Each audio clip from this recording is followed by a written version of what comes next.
Forbidden and Forgotten. Block I, A Hero's Code. Chapter 1, The Wind's Embrace. You could hear the sound of the buzz, as it vibrated like a hummingbird. The waves splashed on the sides, up and down as I rode the waves. As I departed from the ports of Unity with a new model of the Trayhawk boat that was the size of one of those old steamboats. But time had advanced us to where most things in Unity were running off generators. I looked back, speeding away as I saw the port and sides along the coast. The sands itself had been my home, as I enjoyed being on the coast. I always disliked being in the middle of the city, and I had been in the city for days.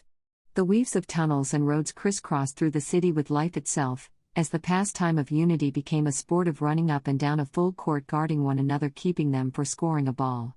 The people loved it, the food, the camaraderie, just getting lost in something other than the world, prepping for our journeys ahead. Sports were glorified because the holidays of the Empire. You start with me, Benjamin, standing on a boat with my wife, fishing and having one of our dates. Later that night, a star falls from the sky.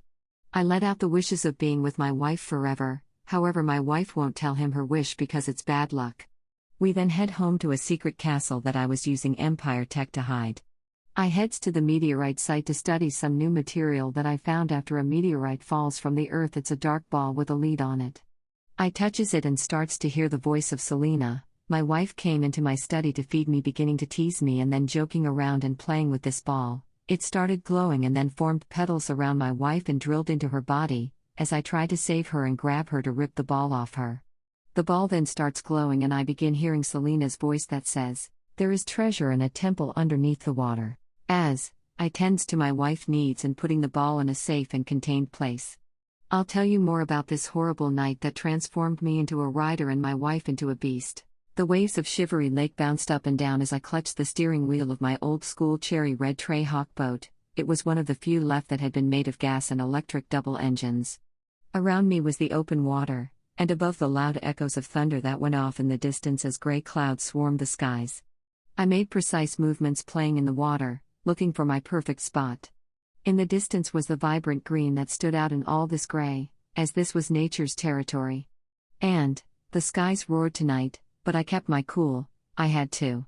My wife, who had been holding her arms out, feeling the wet atmosphere and warm weather, using it to soothe herself.